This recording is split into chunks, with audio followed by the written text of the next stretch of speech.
Hello everyone, I'm Irfan Habib, currently a second year MBBS student from AIMS Bhubaneswar, and I have cleared my NEET 2022 with. Irfan ये camera icon अंदर कर लो please. हाँ, इसको ठीक है। Hello everyone, I'm Irfan Habib, currently a second year MBBS student from AIMS Bhubaneswar, and I have cleared my NEET 2022 with all India rank 594 and a score of 685.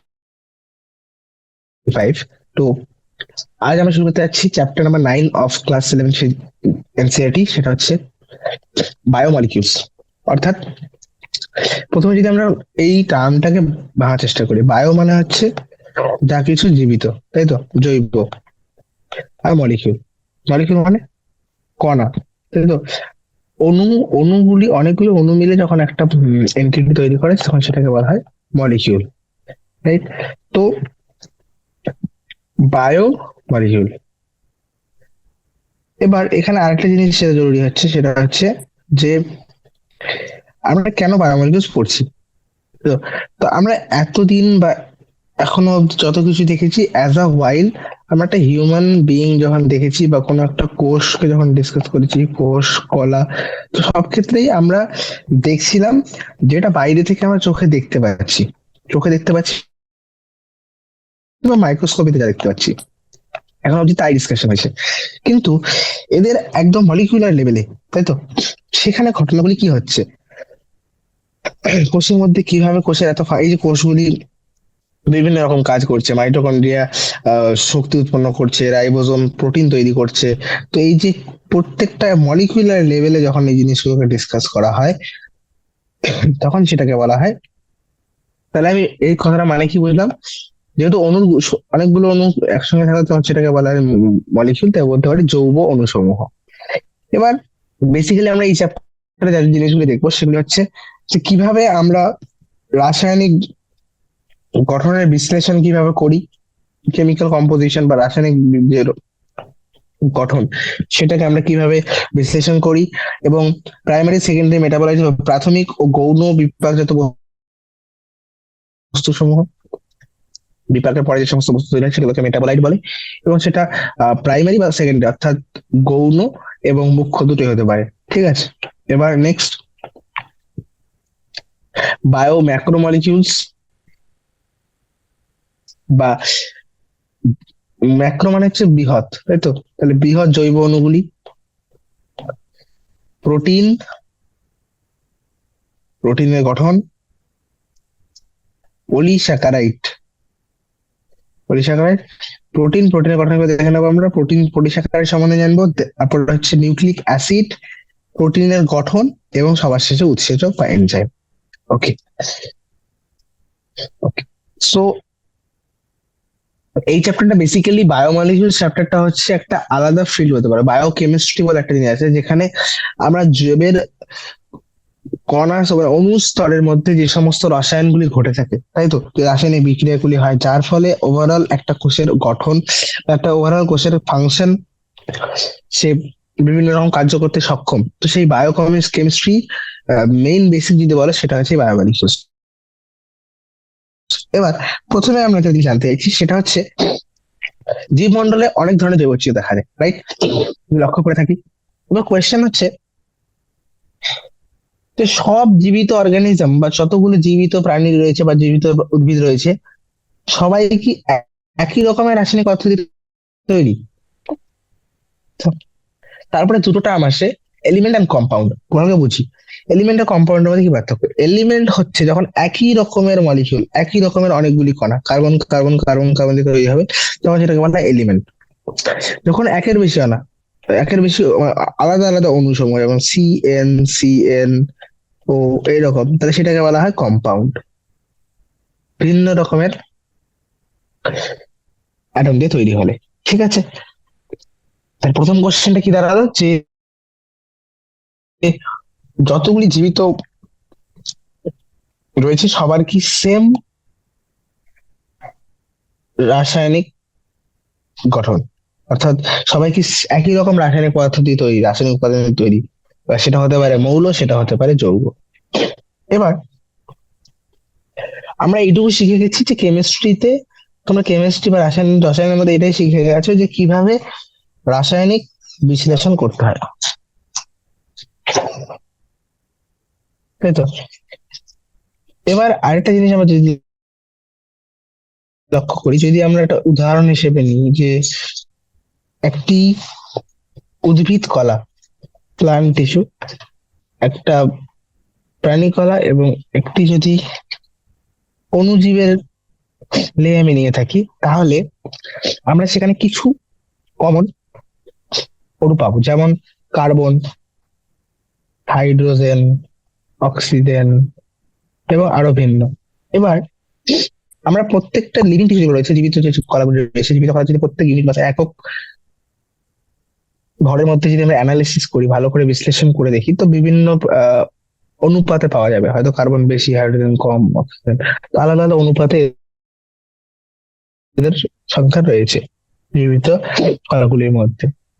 এবার একই analysis যদি আমি পৃথিবীর কোনো একটা মাটির খণ্ড তুলে নিয়ে করে থাকি, যেটা একটা নন লিভিং ম্যাটার, যেটা জীবিত নয়, তাই তো?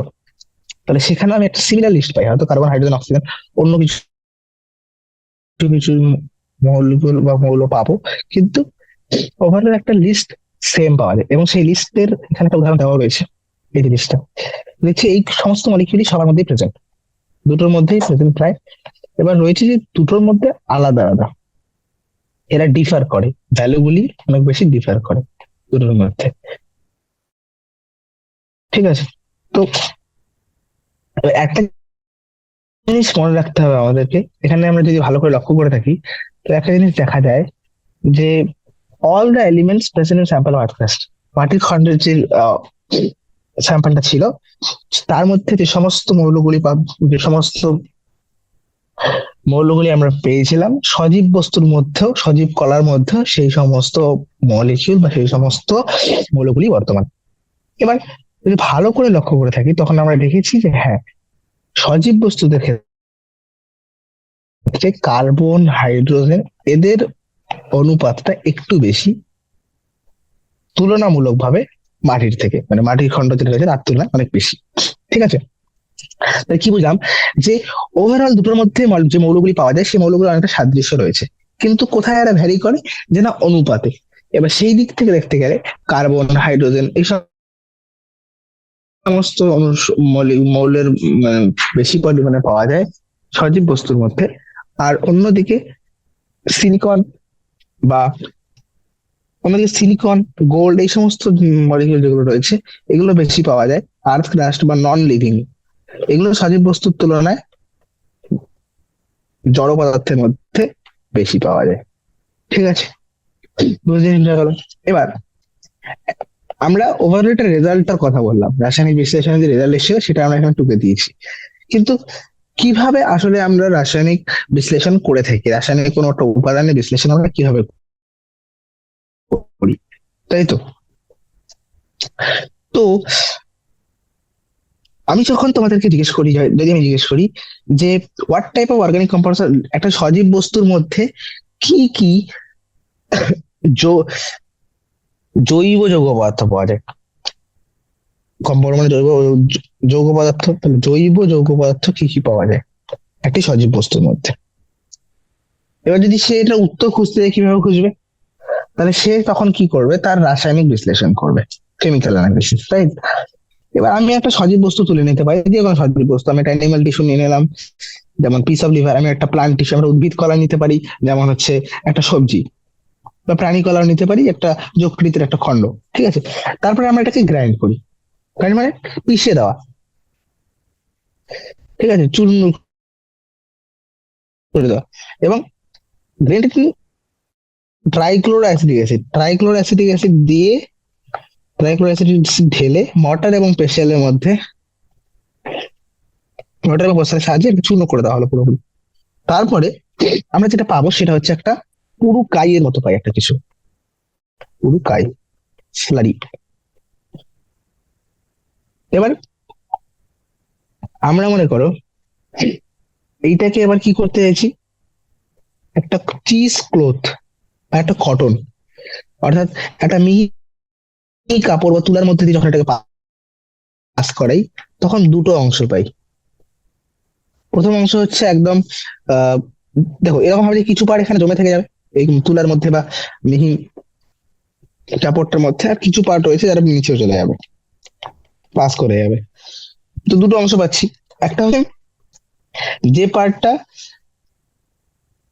ফিল্ট্রেট, অর্থাৎ যে পার্টটা পরিশ্রুত হয়ে গেছে, বা মানে টেকনিক্যালি যদি বলি, তাহলে যে পার্টটা অ্যাসিডের মধ্যে সলিউবল হয়ে গেছে, সলিউবল, আর এগুলো অ্যাসিডিক অ্যাসিড অ্যাসিড ছিল, অ্যাসিডের মধ্যে যেগুলি সলিউবল অ্যাসিডের মধ্যে যেগুলো দ্রবীভূত হয়ে গেছে, তাহলে সেগুলো কি করছে, অ্যাসিডের সঙ্গে সঙ্গে চলে গেছে পাস করে, তাহলে পরিশ্রুত বা যেটা হচ্ছে acid soluble fraction, acid soluble pool, তাহলে অ্যাসিড দ্রাব্য পদার্থ। আর দ্বিতীয় অংশ রয়েছে যেখানে অ্যাসিড অদ্রাব্য অংশটা রয়ে গেছে, সেটা কোথায় থাকবে, সেটা তো পাস করতে পারবে না, তাহলে সেটা অপরিশ্রুত। এবার বিজ্ঞানীরা ভালো করে লক্ষ্য করে দেখেছেন এই যে অ্যাসিড সলিউবল ফ্রাকশন যেটা পাস করে গেল, যেটা পরিশ্রুত, সেই পার্টটা প্রায় হাজার হাজার অর্গানিক কম্পাউন্ড থাকে, অনেক জৈব যৌগ পদার্থ থাকে। এবার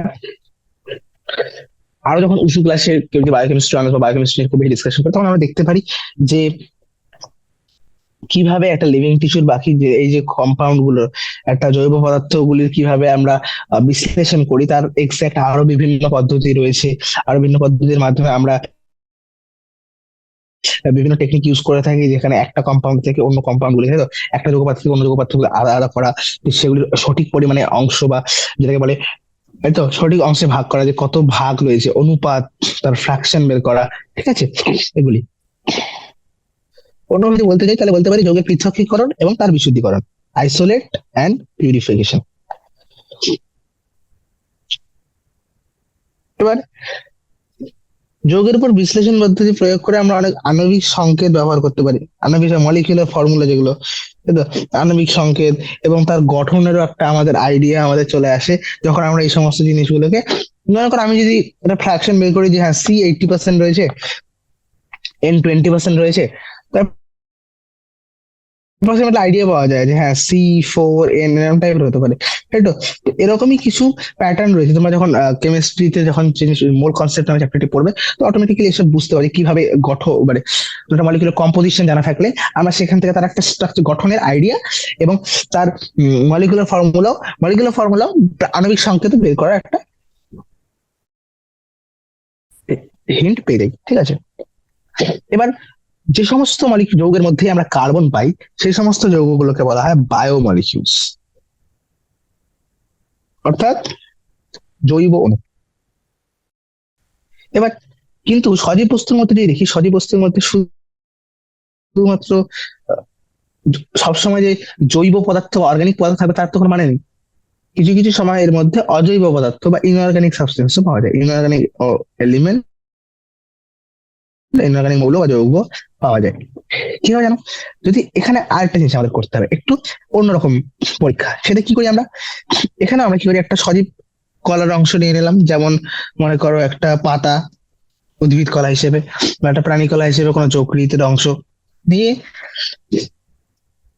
এবার এটা যদি ওজন করে দেখি, এটা যে আমি ওজনটা পাবো সেটা কি, সেটা হচ্ছে এর আর্দ্র ওজন, তাই তো, ওয়েট। এবার তারপরে কি করলাম, আমি এটাকে ড্রাই করলাম, আমি এটাকে ড্রাই করছি, ড্রাই করলে এর থেকে জল বেরিয়ে যাবে, তাই তো।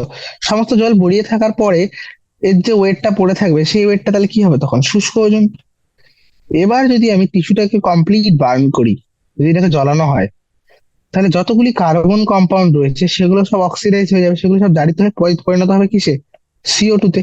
মনে করো এরকম হয়েছে C6H12, তো এগুলো কনভার্ট হয়ে যাবে CO2 আর H2O তে, এবং দুটোই যেহেতু গ্যাসীয় পদার্থ, দুটোই উবে যাবে, তাই তো। তাহলে অ্যাশ হিসেবে যেটা পড়ে থাকবে, ছাই হিসেবে যেটা পড়ে থাকবে জ্বালানোর পরে, সেই অংশটা কি হবে, সেই অংশটা শুধুমাত্র অজৈব পদার্থগুলোই থাকবে, কারণ জৈব পদার্থ কার্বন কন্টেনিং যেগুলো ছিল, সেগুলো সব তো কার্বন ডাই অক্সাইড আর জল হিসেবে বেরিয়ে গেছে, H2 হিসেবে। কিন্তু বাকি যেটা ছাই রূপে পড়ে থাকবে, সেটার মধ্যে শুধুমাত্র কি দেবো, অজৈব পদার্থ, যেমন সালফেট, ফসফেট, এবং এগুলোকে কোথায় পাওয়া যায়, এগুলোকে পাওয়া যায় সেই অ্যাসিড দ্রাব্য অংশের মধ্যেই, ঠিক আছে। এবার ভালো করে যদি এগুলোর আরো ভালো করে আমরা উম উপাদানের বিশ্লেষণ করে থাকি, তাহলে আমরা পাই যে সজীব কলার মধ্যে হাইড্রোজেন, অক্সিজেন, ক্লোরিন, কার্বন ইত্যাদি মৌল উপাদান হিসেবে পাওয়া যায়, হাইড্রোজেন, অক্সিজেন, ক্লোরিন, কার্বন এগুলোকে পাওয়া যায়। জৈব পদার্থ অ্যাসিড। আর জৈব অজৈব দুটোরই এখানে দেওয়া রয়েছে, তুমি ভালো করে দেখতে পারো। এগুলো হচ্ছে কোনগুলি অর্গানিক এবং কোনগুলি ইনঅর্গানিক, এই দেখতে পাচ্ছি এখানে। ইনঅর্গানিক হিসেবে কি কি পাওয়া যায়? সোডিয়াম, পটাশিয়াম, ক্যালসিয়াম, ম্যাগনেসিয়াম, জল এবং আরো কিছু কম্পাউন্ড, যেমন কিছু সালফেট, কিছু ফসফেট, কার্বনেট, এই সমস্তগুলি। ঠিক আছে। আর জৈব আর জীবিত এবং জড় পদার্থের মধ্যে একটা কম্পারিজন এখানে দেওয়া রয়েছে। এবার ভালো করে একটা জিনিস লক্ষ্য করে যদি থাকি আমরা, তো আমরা যে সমস্ত উপাদানগুলি পেয়ে থাকি, এবার একজন যদি কোনোভাবে রাসায়নিক দৃষ্টিকোণ থেকে সেটাকে বিশ্লেষণ করে, আমি যখন এটাকে মলিকুলার লেভেলে করলাম তখন আমি কার্বন পাচ্ছি, হাইড্রোজেন পাচ্ছি, অক্সিজেন পাচ্ছি। কিন্তু আমি যদি রাসায়নিক ভাবে এটাকে বিশ্লেষণ করি, তখন আমরা বিভিন্ন ফাংশনাল গ্রুপ পাই, আমরা তখন বিভিন্ন কার্যকরী মূলক পাই। যেমন অ্যালডিহাইড, যেমন কিটোন, অ্যারোমেটিক যৌগ, তাই তো?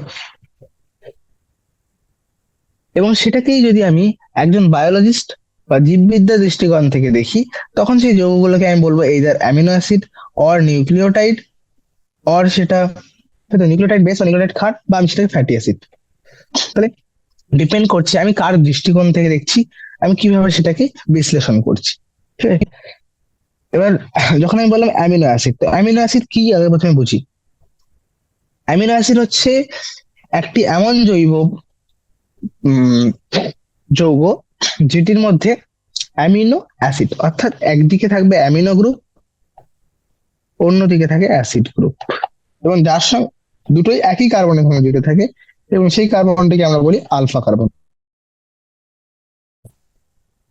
এই জন্য এই অ্যামিনো অ্যাসিড গুলোকে বলা হয় আলফা অ্যামিনো অ্যাসিড। আরো কিছু অ্যামিনো অ্যাসিড রয়েছে যেগুলিতে কার্বনের, যে কার্বনের সঙ্গে অ্যামিনো গ্রুপ থাকে তার সঙ্গে নয়, তার পরের কার্বনের সঙ্গে হয়তো অ্যাসিড গ্রুপ থাকে, তখন সেটাকে বলি বিটা অ্যামিনো অ্যাসিড। এরকম ভাবে গামা অ্যামিনো অ্যাসিড, আরো কিছু রয়েছে। কিন্তু সচরাচর আমরা যদি জৈব অণুগুলির মধ্যে বা জীবিত প্রাণীর মধ্যে যে অ্যামিনো অ্যাসিড পাই সব থেকে বেশি পরিমাণে, সেটা হচ্ছে আলফা অ্যামিনো অ্যাসিড। এই আলফা অ্যামিনো অ্যাসিড গুলি, they are nothing but they are substituted methane. অর্থাৎ তুমি যদি লক্ষ্য করে থাকো, মিথেন অণু কি হয়েছে, CH4, এরকম গঠন ছিল মিথেনের। এবার মিথেনের সাবস্টিটিউট কেন বলছি, তো মিথেনের একটা হাইড্রোজেন সরিয়ে সেটাকে অ্যামিনো গ্রুপ দিয়ে দাও, আরেকটা হাইড্রোজেন সরিয়ে সেটাকে কার্বক্সিলিক অ্যাসিড, আরেকটা হাইড্রোজেন সরিয়ে সেখানে একটা আর গ্রুপ যদি জুড়ে দিই, তাহলে এটা একটা অ্যামিনো অ্যাসিড হয়ে গেল। এবার এই আর গ্রুপটা হচ্ছে ভেরিয়েবল, আর গ্রুপ অনেক কিছু হতে পারে, তাই তো? তাহলে হ্যাঁ, সেটাই, যে একটা মিথেন যদি দেখো চারটে যদি সাবস্টিটিউট করে দিই হাইড্রোজেনকে অন্য মলিকুল, যদি একটা অ্যামিনো গ্রুপ, একটি হাইড্রোজেন গ্রুপ, তাই তো, একটি অ্যামিনো গ্রুপ, একটি আর গ্রুপ, আর একটি হচ্ছে কার্বক্সিলিক গ্রুপ, তাহলে সেটা একটা হয়ে গেল অ্যামিনো অ্যাসিড, তাই তো? এবার এই যে আর গ্রুপ, আর গ্রুপের নেচারটা কিরকম, বা আর গ্রুপ যে রয়েছে, আর মূলকের প্রকৃতি অনুযায়ী অ্যামিনো অ্যাসিড গুলো পরিবর্তিত যৌগ সম্পন্ন করে। কিন্তু বেশিরভাগ ক্ষেত্রে এই আর এর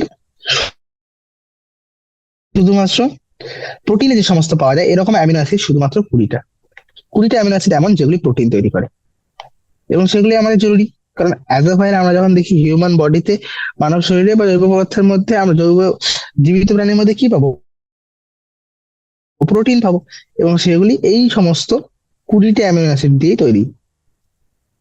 ঠিক আছে। আর মূলক হতে পারে হাইড্রোজেন, আর মূলকটা হতে পারে হাইড্রোজেন, কার ক্ষেত্রে, গ্লাইসিনের ক্ষেত্রে। হতে পারে মিথাইল গ্রুপ, CH3, অ্যালানিনের ক্ষেত্রে। বা হতে পারে হাইড্রোক্সি মিথাইল, মানে CH2OH, কার ক্ষেত্রে, সেরিনের ক্ষেত্রে। আরো ওরকম দেওয়া রয়েছে এখানে অনেক উদাহরণ দেখতে পারো। এই যে আর গ্রুপটা যদি হাইড্রোজেন হয় তাহলে সেটা গ্লাইসিন, আর গ্রুপ যদি মিথাইল গ্রুপ হয় তাহলে সেটা অ্যালানিন, আর গ্রুপ যদি হাইড্রোক্সি মিথাইল গ্রুপ হয় তাহলে সেটা হচ্ছে সেরিন। ঠিক আছে। আর গ্রুপের ডিপেন্ডিং, এবং অন্যান্য আরো আর গ্রুপ রয়েছে যার বেসিসে এরকম 20টা আর গ্রুপ থাকবে, যার জন্য 20 প্রকারের অ্যামিনো অ্যাসিড পাই যেগুলি প্রোটিন তৈরি করে। এরকম আছে আর বেশি আর গ্রুপ নেই, কিন্তু সেই সমস্ত অ্যামিনো অ্যাসিড গুলো প্রোটিন তৈরি ব্যবহৃত হয় না বলে আমরা সেগুলো নিয়ে অত বেশি ডিসকাশন করছি না। Okay? এবার অ্যামিনো অ্যাসিড গুলোর যদি আমি ভৌত এবং রাসায়নিক ধরন, রাসায়নিক ধর্ম আবশ্যিকভাবে নির্ভর করে যে অ্যামাইনো, কার্বক্সিল ও আর কার্যকরীমূলক কি রয়েছে। যেমন কতগুলি অ্যামিনো গ্রুপ রয়েছে, বা কতগুলি কার্বক্সিল গ্রুপ রয়েছে, তার বেসিসে যদি অ্যামিনো গ্রুপের সংখ্যা কার্বক্সিল গ্রুপের সংখ্যা থেকে বেশি হয় তাহলে সেটা হবে বেসিক বা সেটা হবে ক্ষারীয়। আর যদি সেটিতে কার্বক্সিল মূলকের সংখ্যা অ্যামিনো মূলকের তুলনায় বেশি থাকে, অ্যামিনো অ্যাসিড গুলোর তুলনায়, তাহলে সেটাকে বলা হয় অম্লীয় বা অ্যাসিডিক। অম্লীয় এবং ক্ষারীয় উদাহরণ হিসেবে ধরেছে অম্লীয়তে গ্লুটামিক অ্যাসিড, আরো যেগুলোতে অ্যাসিড রয়েছে অ্যাসিটিক অ্যাসিড, বেসিক হচ্ছে লাইসিন, নিউট্রাল হচ্ছে ভ্যালিন অ্যামিনো অ্যাসিড। ঠিক আছে, নিউট্রাল মানে যখন ধরো একই সংখ্যার আর গ্রুপটাতে কোনো রকম অ্যাসিডিক গ্রুপ বা কোনো রকম মিথাইল গ্রুপ নেই, ঠিক আছে, তার কারণে ও মিথাইল গ্রুপ মানে অ্যামিনো অ্যাসিড গ্রুপ এবং কার্বক্সিল গ্রুপের সংখ্যা চেঞ্জ হচ্ছে না, দুটোই সেম আছে, তখন সেটা হচ্ছে নিউট্রাল। এবার অ্যামিনো অ্যাসিডের মধ্যে এরকমও কিছু অ্যামিনো অ্যাসিড রয়েছে যেগুলো aromatic amino acid. Aromatic amino acid উদাহরণ হচ্ছে ট্রিপ্টোফ্যান, ফিনাইল অ্যালানিন, টাইরোসিন, এই সমস্ত। এবার অ্যামিনো অ্যাসিডের মধ্যে আরেকটা স্পেশাল আরেকটা পার্টিকুলার বলতে পারো আরেকটি বিশেষ ধর্ম দেখা যায়, সেটা হচ্ছে যে এরকম ভাবে এরা এক্সিস্ট করে না। আমরা যেভাবে দেখালাম যে C R H amino group carboxyl group মূলক এভাবে এক্সিস্ট করে না। এরা কিভাবে এক্সিস্ট করে, যে এরা সবসময় আয়োনাইজেবল নেচার, মানে সবসময় কি হচ্ছে এরা নিজেদের আয়নিত আয়নিত হয়ে যায়। যদি আয়নিত হয়ে যায় তাহলে এইটার হতে পারে এটা হাইড্রোজেন এইচ প্লাস একসেপ্ট করতে পারে, তাই তো, বা এই এইচ প্লাসটা লুজ করতে পারে, বা ব্যালেন্সও করতে পারে, তাই তো। তো এই যে গঠনটা যেখানে একই মলিকিউলের মধ্যে প্লাস মাইনাস একটা সেম টাইম, অর্থাৎ একই মলিকিউলের মধ্যে অ্যাসিড এবং বেস, আম্লিক এবং ক্ষার, দুটোই যদি একটা মলিকিউলের সময় একই সময় থাকে তখন অ্যামিনো অ্যাসিডের এই গঠনটাকে বলা হয়, এই ফর্মটাকে বলে জুইটার আয়নিক ফর্ম। ওকে, এবার বিভিন্ন রকম পিএইচ এর মধ্যে মনে করো যে পিএইচ আমি বাড়িয়ে দিই, পিএইচ বাড়িয়ে দিলে হাইড্রোজেনের সংখ্যা কম, তাহলে সেক্ষেত্রে এইচ প্লাস ছেড়ে যাবে, তাহলে এই ধরনের পরিণত হবে পিএইচ যখন হাই। যখন আমি পিএইচ চেঞ্জ কমিয়ে দেবো তখন এইচ প্লাস এর সংখ্যা বেড়ে যাবে, তখন এইচ প্লাস একসেপ্ট করে পরিণত হবে এটাতে। তাহলে ডিপেন্ড করছে যে অ্যামিনো অ্যাসিডটা কোন পিএইচ এ রয়েছে, বেশি পিএইচ এর আলাদা গঠন হবে, কম পিএইচ এ আলাদা গঠন হবে। এবং একটা এমন পিএইচ পাবে যেই পিএইচটাতে যতগুলি সংখ্যক অ্যাসিডিক গ্রুপ এবং বেসিক গ্রুপের সংখ্যা বা প্লাস এবং মাইনাস চার্জের পরিমাণ সমান থাকবে। সেই এবার এই অবস্থা যদি আমি ইলেকট্রিক ফিল্ডে দিয়ে দিই অ্যামিনো অ্যাসিড, তো অ্যামিনো অ্যাসিড না প্লাসের দিকে মুভ করবে না মাইনাসের দিকে। তো এই গঠনটাকে বলা হয়, এই যে একটা প্লাস মাইনাস দুটো চার্জ থাকা সত্ত্বেও যে নিউট্রাল, এই ফর্মটাকে বলা হয় দ্বৈত রাসায়নিক ফর্ম। এবং এটা যে পিএইচ হয় সেই পিএইচটাকে বলে আইসো ইলেকট্রিক পিএইচ। ঠিক আছে, ওকে। এবার আমরা নেক্সট ডিসকাস করতে এসেছি, সেটা হচ্ছে লিপিড। প্রোটিন সম্বন্ধে জানলাম, প্রোটিন না অ্যামিনো অ্যাসিড সম্বন্ধে জেনে গেছি, এবার আসছি lipid. So what are lipids? Lipids are generally water insoluble. Lipid হচ্ছে জলের মধ্যে অদ্রাব্য পদার্থ। আমরা জানি তুমি যদি জলের মধ্যে তেল ছেড়ে দাও, তেল কি ডুবে যায় না, তেল ভেসে থাকে, তাই তো। লিপিড হচ্ছে জলের মধ্যে একটা অদ্রাব্য পদার্থ। কিন্তু এবার লিপিড অনেক রকম হতে পারে। এরা হতে পারে simple fatty acid. Fatty acid মানে কি? ফ্যাটি অ্যাসিড, তাহলে এখানে কি থাকবে, একটা অ্যাসিড গ্রুপ থাকবে, কার্বক্সিল গ্রুপ, যেটা একটি আর গ্রুপের সঙ্গে attached, তাই তো। আর মূলকের সাথে একটা কার্বক্সিল মূলক যুক্ত থাকে। এবার আর মূলকটা হতে পারে মিথাইল, আর গ্রুপটা হতে পারে ইথাইল, হতে পারে অন্য কোনো বেশি সংখ্যক সিএইচ2 মূলক যুক্ত পদার্থ। 1 কার্বন থেকে শুরু করে 19 কার্বন অব্দি অনেক কিছু হতে পারে, ঠিক আছে। এবার উদাহরণ হিসেবে তুমি নিতে পারো পামিটিক অ্যাসিড, যার মধ্যে 16টা কার্বন থাকে, ইনক্লুডিং কার্বক্সিল গ্রুপ জুড়ে টোটাল 16টা কার্বন। আর অ্যাক্টিনিক অ্যাসিড, যার মধ্যে 20টা কার্বন থাকে, কারণ সেই কার্বক্সিল কার্বনটাকে নিয়ে, কার্বক্সিল কার্বন মানে যে কার্বনটায় কার্বক্সিল গ্রুপ রয়েছে, এই যে মানে এরকম যদি হয়, তো আমরা কি বলে থাকি যে কার্বক্সিল মূলক মিলিয়ে এটা 2 কার্বন যুক্ত। সেরকম অ্যারাকনিক অ্যাসিড হচ্ছে 20 কার্বন যুক্ত, পারমেটিক অ্যাসিড হচ্ছে 16 কার্বন যুক্ত।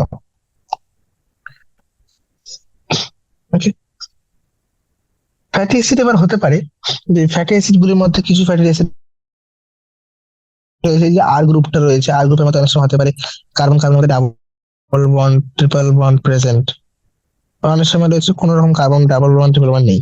এবার যদি ডাবল বন্ড বা ট্রিপল বন্ড থাকে তখন সেগুলোকে বলা হয় আনস্যাচুরেটেড বা অসম্পৃক্ত ফ্যাটি অ্যাসিড। আর যদি কোনো রকম এরকম ডাবল বন্ড ট্রিপল বন্ড না থাকে তখন সেটাকে বলা হয় সম্পৃক্ত বা saturated. Okay, another simple lipid is glycerol. আরেকটা সিম্পল লিপিড হচ্ছে গ্লিসারল। একটা সিম্পল লিপিড হচ্ছে ফ্যাটি অ্যাসিড, আর একটা সিম্পল লিপিড হলো গ্লিসারল। গ্লিসারল কি? এটা হচ্ছে একটা ট্রাইহাইড্রোক্সি প্রোপেন, তাহলে একটা প্রোপেন গ্রুপ যার মধ্যে তিনটে হাইড্রোক্সি মলিকিউল আছে। তাহলে কিরকম হবে গঠনটা? প্রোপেন মানে তিনটি কার্বন আর ট্রাইহাইড্রোক্সি, তিনটে হাইড্রোক্সি। বাকি ভ্যালেন্সি বাকি যেগুলো পূরণ করে দাও, তাহলে এরকম আসছে। ওকে, তাহলে অনেক লিপিড রয়েছে যাদের মধ্যে গ্লিসারল এবং ফ্যাটি অ্যাসিড দুটোই থাকে। সেক্ষেত্রে কি হয়, ফ্যাটি অ্যাসিড গুলি COOH, ফ্যাটি অ্যাসিড গুলি কি করে, এই গ্লিসারলের সঙ্গে এস্টারি হতে পারে, এস্টারিফাইড হয়ে যায়। এরা কি করে, ফ্যাটি অ্যাসিড গুলো এস্টারির সঙ্গে গ্লিসারলের সঙ্গে এস্টারিফাইড হয়। এস্টারিফাইড হলে গঠনটা কিরকম হয়ে যাবে? গঠনটা হবে ঠিক এরকম, H2O,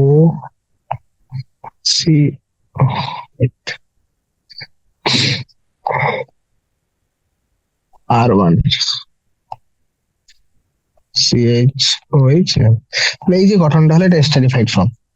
মনে রাখবো এই অক্সিজেনটা কিন্তু এখান থেকে OH গ্রুপটা বেরোয় অ্যালকোহল থেকে, আর হাইড্রোজেন গ্রুপটা বেরোয় হচ্ছে অ্যাসিড গ্রুপ থেকে। ঠিক আছে, এগুলো সব কেমিস্ট্রিতে রয়েছে, তোমরা যখন অর্গানিক কেমিস্ট্রি পড়বে। এবার এই যে স্টারিফাইড ফর্মটা, এটা হতে পারে হয়তো গ্লিসারাইডের সঙ্গে একটা ফ্যাটি অ্যাসিড জুড়ে যেতে পারে, বা দুটো ফ্যাটি অ্যাসিড জুড়ে যেতে পারে, তিনটেও জুড়তে পারে। একটি জুড়লে সেটাকে বলবো মনোগ্লিসারাইড, দুটি জুড়লে সেটা ডাইগ্লিসারাইড, তিনটি জুড়ে গেলে সেটা হচ্ছে ট্রাইগ্লিসারাইড। এবার আমি লিপিড রয়েছে দু রকমের, একটা হচ্ছে ফ্যাট আর একটা হচ্ছে অয়েল, অর্থাৎ চর্বি আর তেল। এবার কোন বেসিসে আমি এটাকে চর্বি বলি বা তেল বলি, সেটা হচ্ছে এর গলনাঙ্কের উপর। যাদের গলনাঙ্ক তুলনামূলকভাবে কম সেগুলো হচ্ছে তেল। তেলের তুলনামূলকভাবে অনেক গলনাঙ্ক কম, এই জন্য তেল সাধারণত আমরা কিভাবে পাই? তেল তরল পদার্থ হিসেবে পেয়ে থাকি, রাইট? ডিংলি অয়েল, অয়েল হিসেবে থাকে যেগুলো উইন্টারে। আর কিছু রয়েছে যেগুলো গলনাঙ্ক একটু বেশি, তো এরা তেল হিসেবে পাওয়া যায় না, যেমন রয়েছে চর্বি, তাই তো? কোনটা বাজারে গিয়ে তোমরা চিনতে পারো কোনটা তেল কোনটা চর্বি, তাই তো? অবশ্যই। এবার কিছু লিপিড রয়েছে যাদের মধ্যে ফসফরাস গ্রুপ রয়েছে বা ফসফোরাইলেটেড কোনো অর্গানিক যৌগ রয়েছে। যদি ফসফরাস গ্রুপ থাকে লিপিডের মধ্যে তাহলে সেই লিপিড গুলোকে বলা হয় ফসফোলিপিডস। সাধারণত এদেরকে সেল মেমব্রেনের মধ্যে পাওয়া যায় বা কোষ পর্দার মধ্যে পাওয়া যায়। লেসিথিন এরকম একটা উদাহরণ, ঠিক আছে? লেসিথিন হচ্ছে একটা উদাহরণ। এবং আরো কিছু টিস্যু রয়েছে, যেমন নিউরাল টিস্যু, স্নায়ু কলা যেগুলো রয়েছে, স্নায়ু কলাগুলির মধ্যে যদি দেখি, স্নায়ু কলার মধ্যে এরকম অনেক জটিল গঠন বিশিষ্ট অনেক লিপিড পাওয়া যায়, মায়েলিন যুক্ত যখন পড়বে, তাই তো? আমরা জানি যে স্নায়ু কলার মধ্যে নিউরনের চারদিকে এখন মায়েলিন শীট থাকে, তো সেই মায়েলিন শীটটা যদি দেখি, মায়েলিন শীটটা এইসব কিছু কমপ্লেক্স টাইপের লিপিড দিয়ে তৈরি।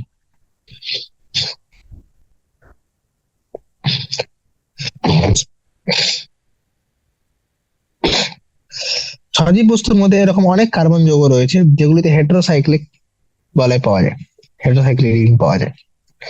এরকমই কিছু উদাহরণ হচ্ছে নাইট্রোজেন বেস, নাইট্রোজেন ক্ষার, যেমন অ্যাডেনিন, গুয়ানিন, সাইটোসিন, ইউরাসিল থাকে।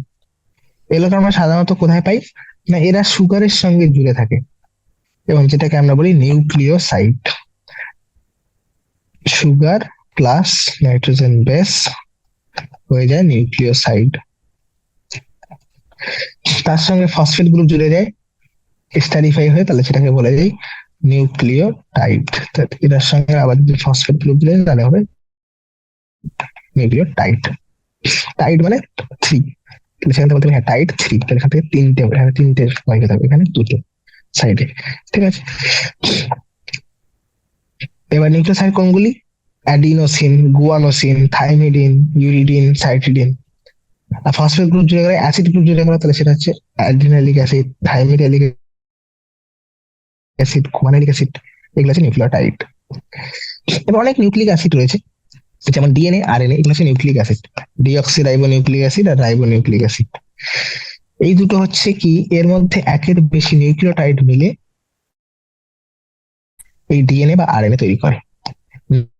নিউক্লিওটাইডের পলিমার বলতে পারো। এবার ডিএনএ আরএনএ কাজ কি আমরা অবশ্য অলরেডি জানি, যে ডিএনএ আরএনএ হচ্ছে জেনেটিক ম্যাটেরিয়াল হিসেবে বা জিনোর বস্তু হিসেবে ব্যবহার হয়ে থাকে। আমাদের গঠনগুলো দেখে নিই একটু। এখানে দেখতে পাচ্ছ, এটা ফ্যাটি অ্যাসিডের উদাহরণ, এটা গ্লিসারল, এটা একটা ট্রাইগ্লিসারাইড, এটা একটা ফসফোলিপিড বলেছিলাম, ফসফোলিপিডের মধ্যে ফসফেট গ্রুপ থাকবে একটা। আরো কিছু কমপ্লেক্স টাইপের মলিকিউল যেমন কোলেস্টেরল, এগুলি কোষ পর্দার মধ্যে পাওয়া যায়। এখানে দেখতে পাচ্ছ nitrogen base adenine, uracil. Adenine group যদি একটা সুগার গ্রুপের সঙ্গে জুড়ে যায়, রাইবোজ গ্রুপের সঙ্গে জুড়ে যায়, সেক্ষেত্রে বলেছি অ্যাডিনোসিন। ইউরাসিল গ্রুপটা যদি একটা রাইবোজ গ্রুপের সুগার গ্রুপের সঙ্গে জুড়ে যায়, তাহলে সেই নিউক্লিওসাইডের নাম হচ্ছে ইউরিডিন।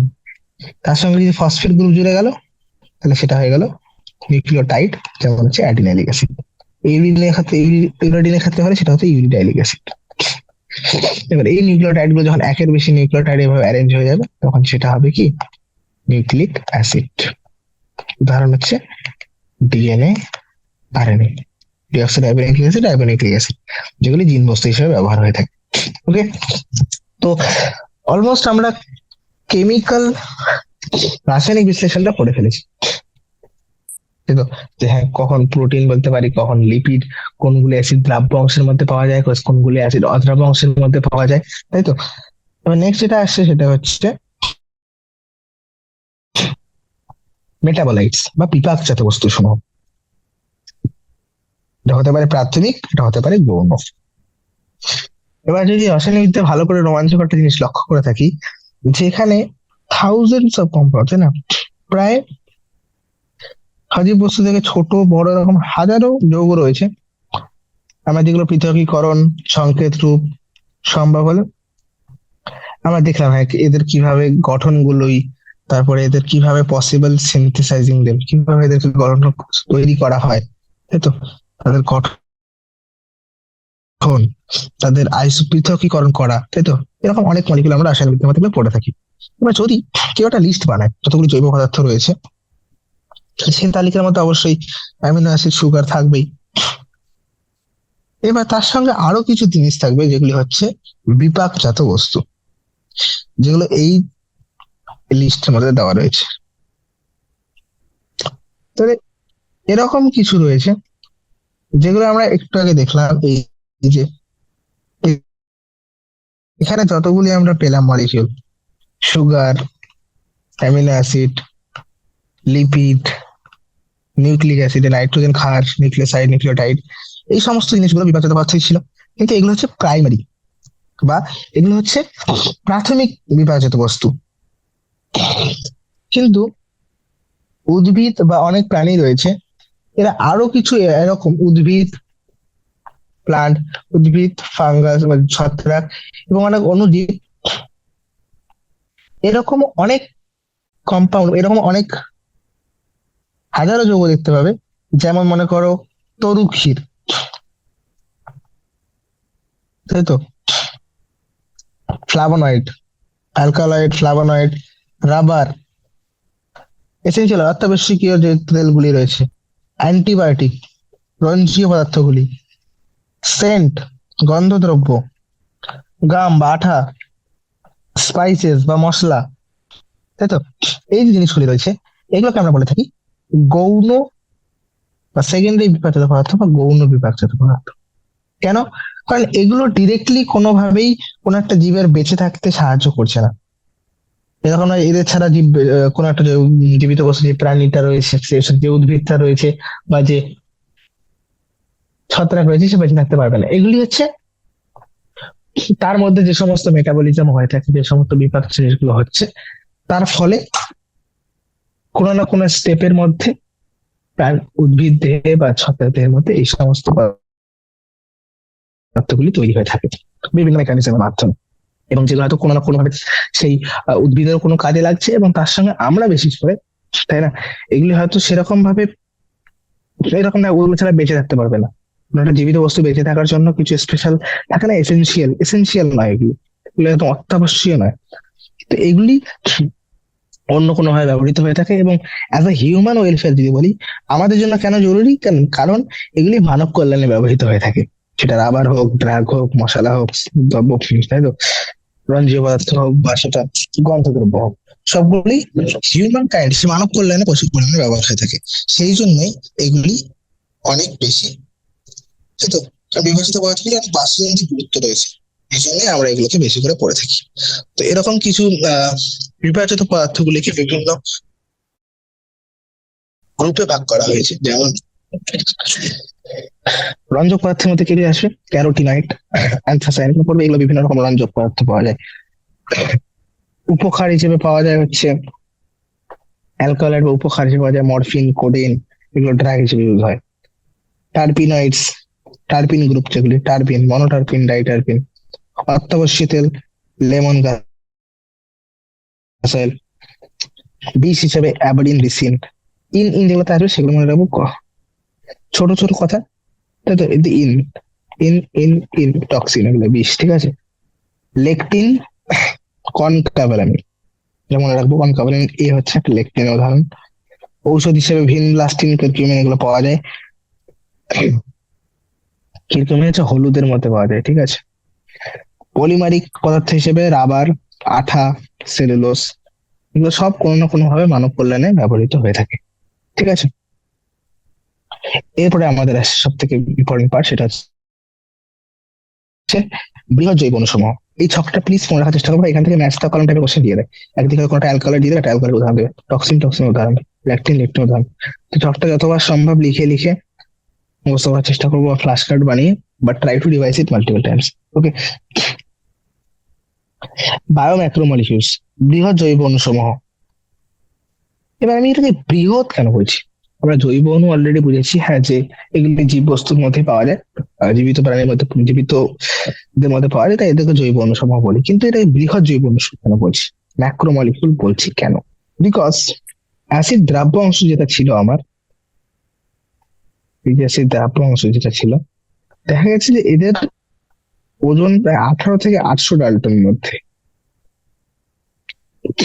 হুম, আর যেগুলি অ্যাসিড অদ্রাব্য অংশে পাওয়া গেছে, সেখানে মেনলি 4টে অর্গানিক কম্পাউন্ড পাওয়া গেছে।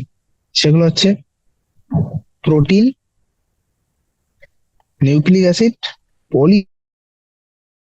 পলিস্যাকারাইড, এবং লিপিড। এবার এর মধ্যে লিপিড বাদে বাকি 3টে যে রয়েছে, প্রোটিন, নিউক্লিক অ্যাসিড, পলিস্যাকারাইড, এবার এদের সবারই আণবিক ওজন, মলিকুলার ওয়েট 10,000 ডাল্টনের থেকে বেশি। এই জন্য এই বেসিসে আমরা কেমিক্যাল কম্পাউন্ড বা জৈব অণুগুলিকে দুভাগে ভাগ করেছি, যেগুলো হচ্ছে যাদের আণবিক ওজন 1,000 ডাল্টনের বেশি, আর যেগুলো 1,000 ডাল্টনের কম। যেগুলো 1,000 ডাল্টনের থেকে কম সেগুলো হচ্ছে মাইক্রোমলিকিউল, সেগুলো হচ্ছে ক্ষুদ্রাণু, তো জৈব ক্ষুদ্র অণু। আর যেগুলো ওজন 1,000 ডাল্টনের থেকে বেশি, এবং যেগুলি, তাহলে 1,000 ডাল্টনের থেকে বেশি কোনগুলি, যেগুলো হচ্ছে এই অদ্রাব্য অংশটার মধ্যে রয়ে গেছে, অ্যাসিড অদ্রাব্য অংশের মধ্যে রয়ে গেছে। আর অ্যাসিড দ্রাব্য অংশের মধ্যে সবগুলো দেখো 1,000 ডাল্টনের থেকে কম, তাই এগুলো সবগুলো হচ্ছে জৈব ক্ষুদ্রাণু। আর এখানের মধ্যেও কিন্তু সবগুলি নয়, এই 3টে প্রোটিন, নিউক্লিক অ্যাসিড আর পলিস্যাকারাইড, এদের ওজন হচ্ছে প্রায় 10,000 ডাল্টন থেকে বেশি, তো এদেরকে বলতে পারো জৈব বৃহৎ অণু বা ম্যাক্রোমলিকিউল। এবার এখানে একটা জিনিস মনে রাখার মতো, একটা এক্সেপশন আছে লিপিড। লিপিডের ওজন কিন্তু 800 ডাল্টনের থেকে বেশি নয়, আণবিক ওজন 800 ডাল্টনের থেকে বেশি নয়, কিন্তু তবুও এটা জল জলে অদ্রাব্য অংশের মধ্যে কেন পাওয়া যায়? কেন? কারণ লিপিড হতে পারে অনেক ছোট, আণবিক ওজন হয়তো অনেক বেশি নয়, কিন্তু কোষ পর্দা ও অন্য অন্য পর্দার মধ্যে এরা এরকম ভাবেই সজ্জিত থাকে। এবার যখন আমি এটাকে ভেঙে দিলাম, এটা আমরা জানি কোষ পর্দার মধ্যে লিপিড মেনলি পাওয়া যায়, কোষ পর্দা বা অন্যান্য পর্দাগুলির মধ্যে। এবার যখন আমি টিস্যুকে চূর্ণ করছি, তখন এই মেমব্রেন গুলো, পর্দাগুলো ভেঙে যায় ছোট ছোট অংশে অংশে। এরকম পর্দাগুলো অনেকগুলো ছোট ছোট অংশে ভেঙে যায়, এবং সেগুলি কি করে, একটা ভেসিকল তৈরি করে ফেলে, ছোট ছোট অংশ পরিণত হয় এবং থলি তৈরি করে, থলি। এই জন্যই অ্যাসিড অদ্রাব্য অংশ থেকে এরা পৃথক হয় এবং বৃহৎ অণু অংশে থেকে যায়। ওই যে এবার যদি থলি তৈরি করে, মনে করে এরকম, এগুলো ওজনে ছোট, কিন্তু এরা একসঙ্গে মিশে মিশে গিয়ে এরকম থলি তৈরি করছে বড় বড়। তো এই থলি তৈরি করে, তখন সেটা পাস করতে পারছে না মিহি কাপড় বা কটনের মধ্যে দিয়ে। এই জন্য এটা অ্যাসিড অদ্রাব্য অংশের মধ্যেই থেকে যায়। যদিও এটা কিন্তু বৃহৎ অণু নয়, এর আণবিক ওজন 18 থেকে বেশি নয়, কিন্তু তবুও এটাকে অ্যাসিড অদ্রাব্য অংশের মধ্যেই পাওয়া যায়। এই জন্যই, এই কারণেই টুকরো অংশগুলি বা থলিগুলো অ্যাসিড অদ্রাব্য অংশ থেকে পৃথক হয় এবং বৃহৎ অণুগুলির সঙ্গে থেকে যায়। ঠিক আছে, লিপিড কিন্তু কোন রকম ভাবেই বৃহৎ অণু নয়, এটা মনে রাখবো। অ্যাসিড দ্রাব্য অংশের মধ্যে কি কি পাওয়া যাবে? অ্যাসিড দ্রাব্য অংশের মধ্যে সেই সমস্ত মলিকিউল যেগুলো 18 থেকে 800 নিউটন। তো সাধারণত এরা সেই সাইটোপ্লাজমিক কম্পোজিশন, সাইটোপ্লাজমের মধ্যে যে সমস্ত কোষীয় অঙ্গাণুগুলি থাকে, সাইটোপ্লাজম এবং সেল অর্গানেলিজ, কোষীয় অঙ্গাণু, এরাই সাধারণত এই অংশটা থেকে যায় অ্যাসিড দ্রাব্য অংশের মধ্যে। আর যে বৃহৎ অণুগুলো রয়েছে, যেমন প্রোটিন, নিউক্লিক অ্যাসিড, পলিস্যাকারাইড, সেগুলি থেকে যায় অ্যাসিড অদ্রাব্য অংশের মধ্যে। সব মিলিয়ে আমরা বলতে পারি এই অ্যাসিড দ্রাব্য অদ্রাব্য মিলেই প্রায় কোষের যত রকম রাসায়নিক সংগঠন রয়েছে সেগুলোকে উপস্থাপন করে। তো ভালো করে যদি আমরা দেখি, তো এখানে একটা এভারেজ কম্পোজ, কোষের মধ্যে সব অণুগুলির একটা অ্যাপ্রক্সিমেটলি এভারেজ বলতে পারো, তাই তো? কোষের সমস্ত উপাদানগুলো একটা গড় দিয়ে দেখি, তো ওয়াটার সব থেকে বেশি পরিমাণে রয়েছে, প্রায় 70 থেকে 90%। প্রোটিন রয়েছে প্রো 10, তো 10 থেকে 15%। কার্বোহাইড্রেট এ বি সি, 3 দিয়ে শুরু হয়, রাইট? 3 মনে রাখবো, C L N, carbohydrate, lipid, nucleic acid. 3 2 1, sorry, C L I, carbohydrate, lipid, ion. 3 2 1। আর নিউক্লিক অ্যাসিড, নিউক্লিক কথাটা তো রয়েছে 7টা, অ্যাসিডে 5টা, তো 5 থেকে 7, এভাবে মনে রাখতে পারো। আমি এইভাবে মনে রেখেছিলাম, ঠিক আছে? তাহলে কি কি হয়ে গেল? ওয়াটার সব থেকে বেশি পরিমাণে রয়েছে, 70 থেকে 90%। প্রো 10, 10 থেকে 15। সি 3, লিপিড 2, আয়ন 1, আয়নে আই রয়েছে 1, ঠিক আছে? আর লিপিড আর নিউক্লিক অ্যাসিড 7 থেকে 5, 5 থেকে 7, ঠিক আছে? এটা হচ্ছে একটা কোষের মধ্যে রাসায়নিক উপাদান যেগুলো রয়েছে সেগুলো একটা গড়, অ্যাপ্রক্সিমেট এরকমই থাকে, ঠিক আছে? এবার আমরা ইন ডিটেল ডিসকাস করতে যাচ্ছি প্রোটিন, দেন পলিস্যাকারাইড এবং নিউক্লিক অ্যাসিডের গঠনগুলি। তারপরে একটু চেষ্টা করবো প্রোটিনের গঠনটা দেখে নেওয়ার, এবং অ্যাট দ্য এন্ড আমাদের উৎসেচকে বেশি ফোকাস করতে হবে, ঠিক আছে? তো ম্যাক্রোমলিকুলের মধ্যে প্রথম আমি ডিসকাস করছি প্রোটিন। এবার প্রোটিন কি দিয়ে তৈরি সেটা আমরা জানি। প্রোটিন হচ্ছে একটা পলিপেপটাইড, পেপটাইড বন্ধনের মাধ্যমে একের বেশি অ্যামিনো অ্যাসিড যুক্ত হয়ে থাকে। অ্যামিনো অ্যাসিডের গঠন অলরেডি আমরা পড়ে নিয়েছি। এবার আমরা জানি প্রোটিনের মধ্যে যে সমস্ত অ্যামিনো অ্যাসিড গুলি পাওয়া যায় সেগুলি কত টাইপের? 20 প্রকারের, তাই তো? সেটাকে বলে হোমোপলিমার। এবার যদি একের বেশি মনোমার দিয়ে সে তৈরি হয়, সেটা হতে পারে একটা 90টা রয়েছে একই রকম, আর 10টা আলাদা রকম। এবার দু টাইপের রয়েছে না, দু প্রকারের, সেটা হচ্ছে হেটারোপলিমার। এবার যেহেতু প্রোটিনের ক্ষেত্রে, যেহেতু আমরা জানি যে 20 প্রকারের অ্যামিনো অ্যাসিড রয়েছে, এবং প্রত্যেকটা প্রোটিনের, কোনো প্রোটিন এরকম নয় যেটা প্রোটিনের শুধুমাত্র এক টাইপের অ্যামিনো অ্যাসিড পাওয়া যায়। অবশ্যই সবসময় একের বেশি প্রকারের অ্যামিনো অ্যাসিড পাওয়া যায়, তাই তো? দ্যাট ইজ ওয়াই প্রোটিন গুলি কি হেটারোপলিমার। ওকে, চলো এবার আরো যদি ডিটেলে ডিসকাস করি, তখন আমরা কিছু জিনিস জানতে পারি যে সব প্রোটিন আমাদের শরীরে জরুরি নয়, তাই তো? কিছু প্রোটিন রয়েছে যেগুলি আমাদের খাবারের মধ্যে না থাকলেও চলবে, কারণ আমাদের শরীরে সেগুলি সংশ্লেষিত হতে পারে। তো সেই সমস্ত অ্যামিনো অ্যাসিড গুলিকে আমি কি বলতে পারি? যে না, সেগুলি হচ্ছে অত্যাবশ্যক। কারণ যদি আমার শরীরে সেই অ্যামিনো অ্যাসিড তৈরি না হয়, স্যার, আমার শরীরে বিভিন্ন কাজের জন্য যখন সেই অ্যামিনো অ্যাসিড দরকার পড়বে, সেই অ্যামিনো অ্যাসিড আমি কোথায় পাবো? সেই অ্যামিনো অ্যাসিড আমি পুষ্টি থেকে পাবো, তাই তো? তাহলে দু টাইপের অ্যামিনো অ্যাসিড হতে পারে, যে এক হচ্ছে আমাকে সেটা পুষ্টির মাধ্যমে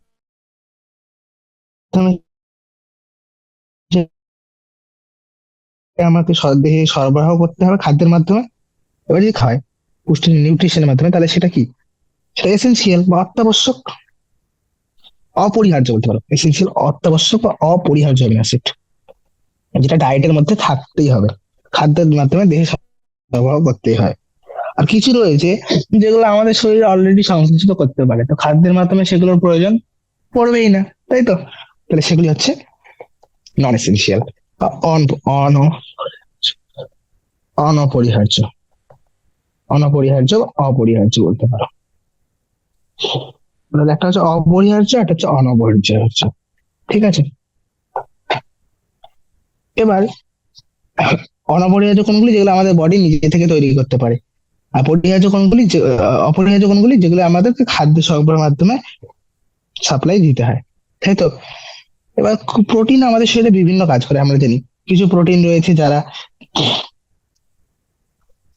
হজম বস্তু, প্রোটিন বিভিন্ন রকম কাজ করে। কিছু প্রোটিন রয়েছে যেগুলি মনে করো কোষপদ্মার মধ্যে দিয়ে কোনো একটা পরিপোষকে পরিবহন করতে হবে, ট্রান্সপোর্ট করতে হবে কোনো একটা নিউট্রিয়েন্টকে, তাই তো? পরিপোষককে ধর মনে করো সেলের মধ্যে ট্রান্সপোর্ট করতে হবে, পরিবহন করা। বা কিছু ইনফেকশিয়াস এজেন্টস এর বিরুদ্ধে কাজ করা, যেগুলো হচ্ছে অ্যান্টিবডি, তাই তো? অ্যান্টিবডি যেগুলো হচ্ছে ইনফেকশাস বা যে সমস্ত সংক্রমণ রয়েছে, সংক্রমণের প্রতিরোধে ব্যবহৃত হয়। কিছু হরমোন, কিছু উৎসেচক, তাই তো? এবং কোলাজেন যেটা রয়েছে, কোলাজেন হচ্ছে অ্যানিমাল ওয়ার্ল্ড এর মধ্যে, অর্থাৎ কোলাজেন হচ্ছে প্রাণী জগতের মধ্যে কোলাজেন প্রোটিন সব থেকে বেশি পরিমাণে পাওয়া যায়। এবং একটা বায়োস্ফিয়ারের মধ্যে যদি দেখি জীবমণ্ডলের মধ্যে, তাহলে জীবমণ্ডলের মধ্যে রুবিস্কো সব থেকে পরিমাণে পাওয়া যায় প্রোটিন হিসেবে। রুবিস্কো কি, রুবিস্কো একটা এনজাইম বা লাইট রিয়াকশন ইউজ হয়, সরি ডার্ক রিয়াকশন ইউজ হয়, right? তো সানলাইটকে ট্র্যাপ করতে হেল্প করে রুবিস্কো, রাইট? তো সেই রুবিস্কো হচ্ছে জীবমণ্ডলের মধ্যে সব থেকে বেশি পরিমাণে রয়েছে, তাই তো? আর যদি প্রাণী জগতের মধ্যে স্পেসিফিক্যালি বলি, তাহলে সেটা কোনটা, সেটা হচ্ছে collagen. Okay, done. Next is polysaccharide. Polysaccharide, polysaccharide হচ্ছে অ্যাসিড অদ্রাব্য অংশ যে রয়েছে, অ্যাসিড অদ্রাব্য অংশ অধঃক্ষেপটা ছিল, তার মধ্যে একটা শ্রেণী পেয়েছিলাম প্রোটিন, আরেকটা হচ্ছে পলিস্যাকারাইড বা কার্বোহাইড্রেট। পলিস্যাকারাইড কি? পলিস্যাকারাইড এটা হচ্ছে অনেকগুলো স্যাকারাইড দিয়ে তৈরি, মানে অনেকগুলো সুগার অণুর চেন, একটা অনেকগুলি শর্করা দিয়ে তৈরি, ঠিক আছে? এবার দেয়ার থ্রেডস, এগুলো মনে করতে পারো একটা সূত্র, যেগুলি একের বেশি মনোস্যাকারাইড দিয়ে সমন্বয়ে তৈরি। এবার হতে পারে একই রকমের মনোস্যাকারাইড, একই রকমের মনোস্যাকারাইড হতে পারে, যেমন গ্লুকোজ। আবার হতে পারে হেড্রো, তাহলে সেলুলোজ, যার মধ্যে একই শুধুমাত্র এক টাইপের পলিমার মনোমার পাওয়া যায়, সেটা হচ্ছে গ্লুকোজ, একটাই মনোস্যাকারাইড, আর সেটা হচ্ছে হোমোপলিমার। আবার কিছু রয়েছে যেমন স্টার্চ, যেটা উদ্ভিদ দেহের মধ্যে পাওয়া যায় সেলুলোজের মতোই, কিন্তু এটা উদ্ভিদের ক্ষেত্রে পাওয়া যায়, ঠিক আছে?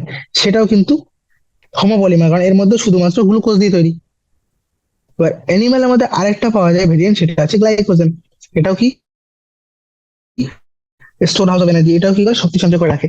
যেমন প্রাণীদের ক্ষেত্রে স্টার্চ রয়েছে, তেমনি উদ্ভিদ থেকে কি রয়েছে, গ্লাইকোজেন। আর সেলুলোজ কি, সেলুলোজ হচ্ছে উদ্ভিদের যে কোষ প্রাচীর, সে কোষ প্রাচীরের নির্ণয় হেল্প করে, নির্মাণে। এবার ইনিউলিন রয়েছে, ফ্রুক্টোজের একটা পলিমার, এর মধ্যে শুধুমাত্র ফ্রুক্টোজ থাকে, তো এটা একটা হোমোপলিমার। কিন্তু এবার যদি পলিস্যাকারাইড চেনটাকে ভালো করে লক্ষ্য করে দেখো, এটা মনে করো পলিস্যাকারাইড চেন, তো এর দুটো এন্ড থাকবে, তাই তো?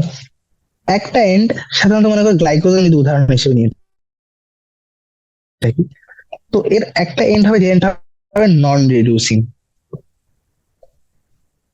নন রিডিউসিং কেন? কারণ সেই অংশের যে রিডিউসিং কার্বনটা ছিল, রিডিউসিং কার্বন তোমরা পড়বে পরবর্তীতে কেমিস্ট্রিতে, যে একটা অ্যালডিহাইড বা কিটোন গ্রুপ যে থাকে প্রেজেন্ট, তাই না? তাহলে সেটা হচ্ছে রিডিউসিং টাইপের হয়। এবার যদি সেটা না থাকে, সেটা মনে করো বন্ড করে ফেলেছে, যখন পলিস্যাকারাইড বন্ড বানাচ্ছিল, তাহলে তখন গ্লাইকোসিডি যে বন্ড হয়ে গেছে, তখন যদি না থাকে, তাহলে সেক্ষেত্রে এটাকে বলবো নন রিডিউসিং এন্ড। ডান প্রান্তটা সাধারণত এরকম বিজারণ অক্ষম হয়, তাহলে বাম প্রান্তটাকে বলবো বিজারণ অক্ষম প্রান্ত, নন রিডিউসিং এন্ড। তাই তো, এরকম একটা উদাহরণ দেখতে পাচ্ছি এখানে। তাহলে দুটো এন্ড থাকে, একটা এন্ড ডান প্রান্তটা সাধারণত সাধারণত ডানটাকে বলা হয় বিজারণ অক্ষম। ওকে। স্টার্চ এরকম না, স্টার্চ একটা হেলিক্যাল টাইপের হয়, প্যাঁচানো শ্বেতসার গুলি বা স্টার্চ বাংলা যেটাকে বলে শ্বেতসার, সেটা এরকম প্যাঁচানো গঠনাকৃতি হয়। এই প্যাঁচানো অংশগুলির মধ্যে আয়োডিন ট্র্যাপ করতে পারে, আয়োডিন ধরে রাখতে পারে। এই জন্য যখন এর মধ্যে দিয়ে এরা কি করে, লাইট পাস করলে তখন লাইট এই জায়গাটা ট্র্যাপ হয়ে যায় এবং লাল বর্ণ দেখা যায়। ঠিক আছে, যেহেতু সেলুলোজের মধ্যে এরকম কোনো প্যাঁচানো অংশ নেই, তাই সেলুলোজের মধ্যে তাই এরা কোনো রকম রং মিশ্রিত করে না। ঠিক আছে, স্পেশালি তাহলে ওই জন্য আমরা যখন স্টার্চ আয়োডিন যে মলিকিউলটা রয়েছে, স্টার্চ আয়োডিনের যে কমপ্লেক্সটা হয়, সেই কমপ্লেক্সটা নীল বর্ণ ধারণ করে, কারণ সেটার মধ্যে কি রয়েছে, প্যাঁচানো গঠন রয়েছে, তাই সেটা ধরে রাখতে পারে আয়োডিন গুলিকে। ঠিক আছে, এবার উদ্ভিদের যে কোষ প্রাচীর সেটা সেলুলোজ নির্মিত, তাই তো। তুমি মনে করো, যদি উদাহরণ নিচ্ছি আমি, উদ্ভিদের কাশপান্ডা থেকে তৈরি কোনো একটা কাগজ তুলে নিচ্ছি বা তুলার তন্তু, সে সবকিছুই কি, সবকিছুই সেলুলোজ দিয়ে তৈরি, তাই তো। প্রকৃতিতে আরো এরকম অনেক জটিল পলিস্যাকারাইড পাওয়া যায়। এবার তার মধ্যে কিছু পলিস্যাকারাইড রয়েছে যেগুলি অ্যামিনো সুগার, মানে অ্যামিনো সুগার রয়েছে, শর্করা রয়েছে, কিন্তু তার সঙ্গে অ্যামিনো গ্রুপ জুড়ে রয়েছে কোনো না কোনো ভাবে। আরো অনেক রকম রকম মডিফাইড পরিবর্তিত শর্করা রয়েছে। তাহলে এরকম একটা অ্যামিনো সুগারের উদাহরণ হচ্ছে গ্লুকোজামিন। আরো পরিবর্তিত শর্করা বলতে পারো এন অ্যাসিটাইল গ্যালাক্টোজামিন, যেটা হচ্ছে পলিমার অফ কাইটিন, কাইটিন এই মনোমার দিয়ে তৈরি। ঠিক আছে, আর্থ্রোপোড বা সন্ধিপদ রয়েছে, তাদের এরকম একটা কমপ্লেক্স পলিস্যাকারাইড রয়েছে যেটা হচ্ছে কাইটিন। এই কাইটিনের মনোমার হিসেবে কি হয়, এন অ্যাসিটাইল গ্লুকোজামিন আর N acetyl muramic acid, NAG আর ন্যাম, এরা হচ্ছে মনোমার হিসেবে ব্যবহার হয়ে থাকে। তো এই যে কমপ্লেক্স পলিস্যাকারাইড গুলো রয়েছে, জটিল পলিস্যাকারাইড গুলো, এরা বেশিরভাগই কিন্তু হোমোপলিমার হয়, অর্থাৎ একই টাইপের পলিমার দিয়ে তৈরি, তো একই টাইপের মনোমার দিয়ে তৈরি। যদি গ্লুকোজামিন হয় তো গ্লুকোজামিন গ্লুকোজামিন গ্লুকোজামিন, শুধু ন্যাক ন্যাক ন্যাক ন্যাক, সাধারণত এরকম হয়।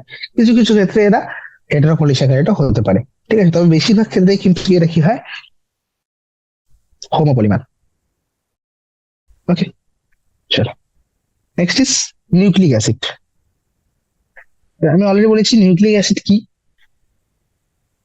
যে এটাও একটা জৈব বৃহদাণু, এবং এটা কিসের পলিমার, এটা হচ্ছে নিউক্লিক, নিউক্লিক অ্যাসিড হচ্ছে নিউক্লিওটাইডের পলিমার। এবার নিউক্লিওটাইডটা কি, আমরা জানি নাইট্রোজেন বেস বা নাইট্রোজেন জাতীয় ক্ষারগুলো যখন শর্করার সঙ্গে জুড়ে যায় তখন সেটাকে বলে নিউক্লিওসাইড। আর নিউক্লিওসাইডের সঙ্গে যদি ফসফেট গ্রুপ জুড়ে যায় তাহলে সেটা হয়ে যায় নিউক্লিওটাইড। আর এই নিউক্লিওটাইডের পলিমারই হচ্ছে নিউক্লিক অ্যাসিড, তাই তো। কোথায় পাবো এটাকে, অ্যাসিড অদ্রাব অংশের মধ্যেই পাবো। এরও রাসায়নিক আণবিক ওজন প্রায় 10,000 ডাল্টনের থেকে বেশি, তো অবশ্যই এটা জৈব বৃহদাণুর মধ্যেই আসে। পলিস্যাকারাইড পলিপেপটাইডের সাথে মিলে এরা এই ম্যাক্রোমলিকুলার ফাংশন বা যে বৃহৎ অণুর অংশটা রয়েছে সেটা তৈরি করে। নিউক্লিক অ্যাসিডের বিল্ডিং ব্লক কি বা এর যে গঠনগত একক সেটা কি আমি জানি অলরেডি, নিউক্লিওটাইড। নিউক্লিওটাইড হচ্ছে এর মধ্যে একটা হেটেরোসাইক্লিক কম্পাউন্ড থাকে, হেটেরোসাইক্লিক কম্পাউন্ড হচ্ছে নাইট্রোজেন জাতীয় ক্ষারটা, একটা মনোস্যাকারাইড, আর একটা ফসফরিক অ্যাসিড বা ফসফেট। এই তিনটে মলিকিউল নিয়ে একটা নিউক্লিওটাইড তৈরি হয়, তিনটে আলাদা আলাদা রাসায়নিকভাবে ভিন্ন অংশ নিয়ে তৈরি। ঠিক আছে, এবার heterocyclic compound in amino nucleic acids are the nitrogen base, আমি বলেছি অলরেডি। সেগুলো কি কি হতে পারে, অ্যাডেনিন, গুয়ানিন, ইউরাসিল, সাইটোসিন আর থাইমিন। অ্যাডেনিন এবং গুয়ানিন গুলি হচ্ছে পিউরিন, আর অন্যগুলি যেমন সাইটোসিন, থাইমিডিন, ইউরাসিল, এগুলো হচ্ছে পিরিমিডিন। ঠিক আছে, হেটেরোসাইক্লিক দু টাইপের হয়, পিউরিন আর পিরিমিডিন। অর্থাৎ একটা হেটেরোসাইক্লিক রিং হতে পারে বা দুটো হেটেরোসাইক্লিক রিংও হতে পারে, তাই তো। একটা রিং হলে সেগুলো সাধারণত পিওর, ওরকম নেই, পিউরিন মনে রাখতে পারবে এভাবে, পিওর। আমরা জানি আগুন কি হয়, আগুন খুব অবশ্যই পিওর হয়, রাইট। তো এই আগ হচ্ছে পিউরিন, অ্যাডিনিন, গুয়ানিন। আর যেগুলিতে এরকম দুটি হেটেরোসাইক্লিক রিং দেখা যায় সেগুলো হচ্ছে সাধারণত পিরিমিডিন, যেমন সাইটোসিন, থাইমিডিন, ইউরেট। এবার পলিনিউক্লিওটাইড চেনের মধ্যে যে সুগারটা সাধারণত পাওয়া যায় সেটা হতে পারে হয় রাইবোজ সুগার, যেমন আরএনএ তে রয়েছে, আর হতে পারে 2 ডিঅক্সি রাইবোজ সুগার। মানে রাইবোজের যে 2 নম্বর কার্বনটা রয়েছে সেখান থেকে যদি অক্সিজেন, আর যেটা আমরা জানি এরকম গঠন হয় OH, তো সেই অক্সিজেন যদি জারিত হয়ে সরে যায়, তাহলে যদি অক্সিজেন বেরিয়ে যায় তাহলে সেটাকে বলে 2 ডিঅক্সি রাইবোজ, সেটা থাকবে ডিএনএ এর মধ্যে। আর যেগুলোতে রাইবোজ থাকে সেগুলো হচ্ছে আরএনএ। এটা একটা বেসিক, ঠিক আছে, খুব বেশি ডিটেইলে নিউক্লিক অ্যাসিড নিয়ে ডিসকাস করা হয়নি এনসিইআরটি তো, কারণ এটা জরুরি নয়। ঠিক আছে, বায়োমলিকুলে আমাদের জাস্ট বেসিক বেসিক গঠন দরকার, হ্যাঁ কি থাকে কি থাকে না এগুলি। ঠিক আছে, নেক্সট আমরা দেখছি স্ট্রাকচার অফ প্রোটিন। প্রোটিনের গঠন সম্বন্ধে একটু দেখে নেবো। তো প্রোটিনের গঠন, আগে বলেছি যে প্রোটিন হচ্ছে একটা হেটেরোমলিকুলার, হেটেরোপলিমার, মানে এখানে একের বেশি অ্যামিনো অ্যাসিডের, এক প্রকারের নয় বিভিন্ন প্রকারের অ্যামিনো অ্যাসিড নিয়ে সমন্বয়ে পলিপেপটাইড একটা চেইন তৈরি করে। এবার ইনঅর্গানিক কেমিস্ট্রি যদি দেখি, তো সেখানে বিভিন্ন মলিকুলার ফর্মুলা দেখতে পারা, ধর অজৈব রসায়ন যদি তুমি দেখো, অনুগঠন বলতে আমরা কি বলি, আণবিক সংকেত বা NaCl MgCl, আণবিক সংকেতে দেখিয়ে দিই এটাই হচ্ছে গঠন। কিন্তু অর্গানিক কেমিস্ট্রিতে এরকম নয়। অর্গানিক কেমিস্ট্রিতে জৈব রসায়ন বিদ্যায় কি করা হয়, অনুগঠন বলতে দ্বিমাত্রিক গঠনকে বোঝানো হয়, 2 ডাইমেনশনাল যেটা গঠন, দ্বিমাত্রিক গঠনটা। যেমন বেনজিন, ন্যাপথালিন, এগুলি। Psychiatrist, sorry, physicist conjure up the 3 dimensional views. এবার ফিজিসিস্টরা কি করে, 3 ডাইমেনশনাল, ত্রিমাত্রিক গঠন উপস্থাপন করে। আবার অন্যদিকে অনেক এরকম জীববিজ্ঞানী রয়েছে যারা প্রোটিনের গঠনকে 4টি স্তরে বর্ণনা করে, তাই তো, 4টি স্তরে, 1D 2D 3D 4D, তাই তো, একমাত্র 2 মাত্রা, 4টি স্তরে ডিভাইড করে। সেই 4টি স্তর কি কি জীববিজ্ঞান টাইমে আমরা দেখতে যাই, তো সেগুলো হচ্ছে দেখো, প্রথমে আমরা আসছি একদম বেসিক লেভেল, প্রাইমারি স্ট্রাকচার। ঠিক আছে, একদম প্রাইমারি, প্রাথমিক গঠন, যেখানে শুধুমাত্র অ্যামিনো অ্যাসিডের সিকোয়েন্স দেখা যায়, অর্থাৎ প্রোটিন আর অ্যামিনো অ্যাসিড গুলি সজ্জাক্রম, কোনটি প্রথম অ্যামিনো অ্যাসিড কোনটি দ্বিতীয় অ্যামিনো অ্যাসিড, এইভাবে অ্যামিনো অ্যাসিড গুলো অবস্থান করে সজ্জা, ঠিক আছে, এইভাবে থাকে। তো সেটাকে বলে প্রাইমারি স্ট্রাকচার। প্রাইমারি স্ট্রাকচার হচ্ছে যখন প্রোটিন অ্যামিনো অ্যাসিড গুলি পলিপেপটাইড চেইন দিয়ে জাস্ট জুড়ে থাকে, আর কিছু নেই, জাস্ট একটা চেইন তৈরি করেছে। তাহলে এই স্ট্রাকচার থেকে আমি বলতে পারি যে কোন অ্যামিনো অ্যাসিডটা প্রথমে রয়েছে, কোনটি দ্বিতীয়, কোনটি তৃতীয়। এই যে অবস্থান বোঝা যাচ্ছে যে গঠনটা, সেটা হচ্ছে প্রাথমিক বা প্রাইমারি স্ট্রাকচার। এবার যেটা একদম লেফট সাইডে থাকে সেটা ফার্স্ট অ্যামিনো অ্যাসিড, যেটা একদম রাইট সাইডে থাকে সেটা হচ্ছে লাস্ট অ্যামিনো অ্যাসিড, তাই তো। এই গঠনটা দেখো, প্রাইমারি গঠনটা। ফার্স্ট অ্যামিনো অ্যাসিডটা সাধারণত এন টার্মিনাল হয়, মানে এদিকে অ্যামিনো গ্রুপটা থাকে, আর রাইট টার্মিনাল বা লাস্ট অ্যামিনো অ্যাসিডটা সাধারণত সি টার্মিনাল হয়, মানে এদিকে কার্বক্সিল গ্রুপটা থেকে যায়। এবার সবসময় এরা এরকম রিজিড রড হিসেবে থাকে না, এরা কি করে নিজেদের মধ্যে এরকম প্যাঁচানো হেলিক্যাল তৈরি করে, হেলিক্যাল গঠন তৈরি করে, অথবা এরা এরকম একটা প্লেটের মতো, শীটের মতো, হয় হেলিক্স ঘোরানো সিঁড়ির আকারে থেকে যায়, বা উপর নিচে এরকম ভাঁজ হয়ে যেতে পারে। ঠিক আছে, এবার যদি এরকম এরকম প্যাঁচানো ঘোরানো সিঁড়ির মতো তৈরি করে গঠনটা, ঠিক আছে, সিমিলার টু রিভলভিং স্টেয়ারকেস, ঘোরানো সিঁড়ির মতো, তাহলে সেই অংশটা যদি ভালো করে দেখি, এরকম প্যাঁচানো ঘোরানো মতো অংশটা, এবং সাধারণত রাইট হ্যান্ডেড হেলিক্স গুলোই পাওয়া যায়, সাধারণত প্রোটিন ডান দিকে ঘোরানো হেলিক্স ফর্মই পাওয়া যায়। এবার এই তো, এবার অন্যান্য রয়েছে কিছু কিছু জায়গায় যেখানে প্রোটিন কি করে, আরেকটা ফর্ম রয়েছে যে ফোল্ডটা কি বলো, যেখানে আরো বিভিন্ন রকম কাজ, অন্যরকম কাজ, কেউ শীট তৈরি করছে, এরকম বিটটা প্লেটেড শীট, মানে এরকম শীট টাইপের গঠন থাকে 2D তেই। ঠিক আছে, এরকম।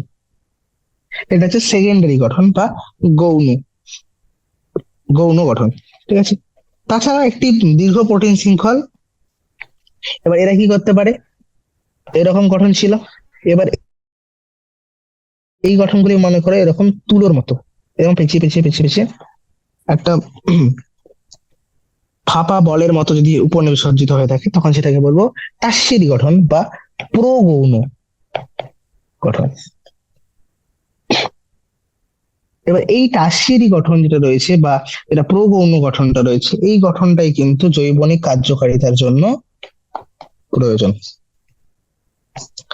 এবার কোনো কোনো প্রোটিন রয়েছে যেগুলি একাধিক পলিপেপটাইড বা অর্ধ এককের সমন্বয়ে গঠিত, যে উপায়ে মনে করো মনে করো যদি একটা বা এরকম তুই ফাঁপা বলো, আমি কি বললাম যে টার্সিয়ারি স্ট্রাকচার ফাঁপা বলের মতো এরকম টাইপের। এরা একে অপরের রেসপেক্টে কিভাবে সজ্জিত থাকে, এই গঠনটাকে আমরা বলবো কোয়াটারনারি স্ট্রাকচার বা চতুর্মাত্রিক গঠন প্রোটিনের। এটা এরকম উদাহরণ কোথায় পাবো বলো?